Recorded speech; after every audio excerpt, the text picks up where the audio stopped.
What's going on, everyone? Welcome to another week of your TechMarketer automation newsletter here. So, got a really easy one that came up over the last week that I wanted to kind of walk you guys through here.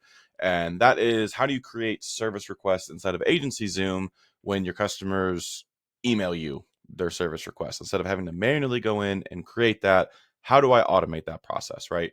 So I set up a quick Zap and pipeline and automation and everything here inside of AgencyZoom to show you how to do that. So I have Gmail, so that's how I set this up, but this can also be done inside of Outlook. So for Gmail, your trigger event in Zapier is just going to be a new labeled email. And what you're going to want to do before you set this up is inside of your Gmail account, create a new label, just call it service requests or something simple like that.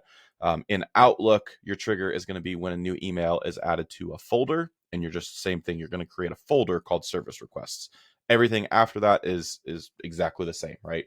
So if you get an email from a client saying, "Hey, I bought a new vehicle. What do I need to do?" Blah blah blah blah blah. Don't even reply to it. Add this label to it or move it to that folder and set this Zap up, right? So I sent myself a test email here. I set up a filter. This filter is designed to prevent replies from creating additional service requests.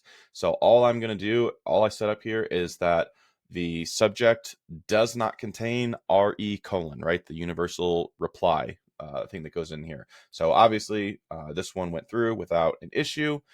The next step in Zapier is you're going to do some formatting here, which is very, very simple. All you're going to do is strip all that HTML out of the body because by default, it's going to have this div directory / div body, blah, blah, blah, blah, blah. So we're going to get all of that junk out. And so the body of the email, the output here is just the raw body of the email. That's what's going to be our description of the service ticket here. Then we just go into our AgencyZoom step, create a service request. What I did on this one, so obviously the from name, the from email address, these ideally should be people that are already inside of AgencyZoom. But even if you set this up, you can always just go in and create the customer if it gives you that little red chain link thing there at the top of your screen. Summary, which is just the subject of the service ticket. I always just make that the service or the summary, the subject line of the email that was received.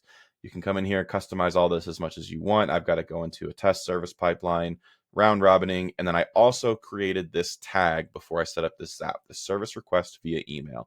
And I'll show you why I did that here. The description is obviously just going to be the output that we got from step 3. I'm going to continue. I already tested this, but I'm going to test it again. So you can see here, there's nothing in this pipeline. No service requests. I'm going to come over here. I'm going to retest this step. Okay, success. I'm going to refresh this page again. And voila, here is my service request that was received. You can see that there's some tasks that went out automatically. I'm going to walk you through that as well. But here's the description. This is just the body of the email. Everything in here, that the customer sent me. Now, the automation piece, why I said don't even reply to that email, is I have 2 steps that happen immediately. One is an automated email that goes out as soon as it comes through. And this is just letting them know that you received the request. And if any more information is needed, a member of the team is going to reach out. I also, you'll see, have this set to include only this tag. You have to have this service request via email in order to get this email sent out to you. Same thing with this task that I've got set up here. So just check the information provided, make sure that everything is in there. Again, include this tag only.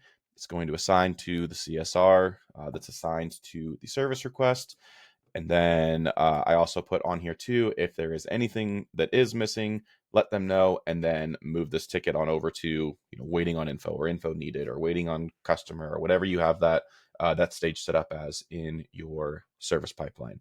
So simple as that. The only thing you have to do is add a label or move it to a folder, and then let Zapier take care of everything else, create that service ticket for you.